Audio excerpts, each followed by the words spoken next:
50 বা 45 হয়ে গেছে বা 55 হয়ে গেছে বা 60-এর কাছাকাছি, টার্ম ইন্স্যুরেন্স না থাকলে অন্তপক্ষে এই প্রোটেকশনটা কখনো ভেবে দেখেছেন? কারণ 50 বছর হয়ে গেছে বা 60 বছর কাছাকাছি, পরিবারের কোনো একটা টার্ম ইন্স্যুরেন্স করা দরকার, তখন কিন্তু প্রিমিয়াম অনেক বেশি হয়ে যাবে। বা এই বয়সে অনেক রকম জিনিস কমপ্লিকেশন আসতে পারে শরীরে, তখন কিন্তু নাও দিতে পারে হেলথ কন্ডিশনের জন্যে। তাহলে কি আর ওই সময় প্রিমিয়ামও বাড়তে পারে অনেক। ওই সময় কি আমার কোনো প্রোটেকশন বা পরিবারের কোনো প্রোটেকশনের কথা ছেড়ে দেবেন?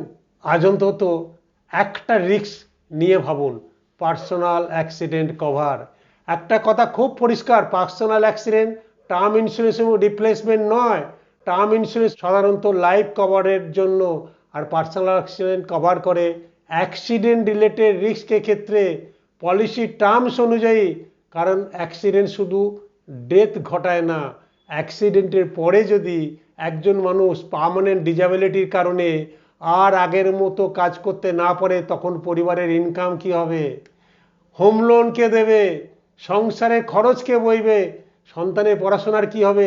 রিটায়ারমেন্টের জন্য ইনভেস্টমেন্ট যেটা চলছিল সেটার কি হবে? এই জায়গাটাই আমরা অনেক সময় গোল বেস প্ল্যানিংয়ে ভুলে যাই। আমরা শুধু ভাবি আমি না থাকলে পরিবারের কি হবে। আর একটা প্রশ্ন করুন, আমি বেঁচে আছি কিন্তু ইনকাম করতে পারছি না, তখন কি হবে?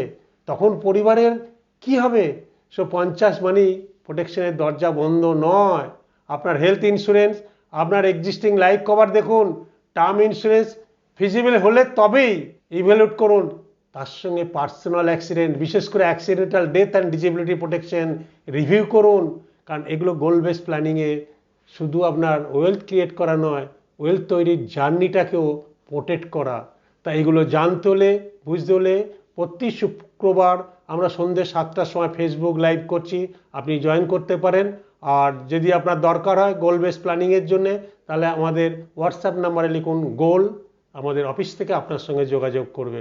কারণ আমাদের বাঙালি ইনভেস্ট করুন মিশনই হচ্ছে আগে জানুন, বুঝুন, তারপর ইনভেস্ট করুন।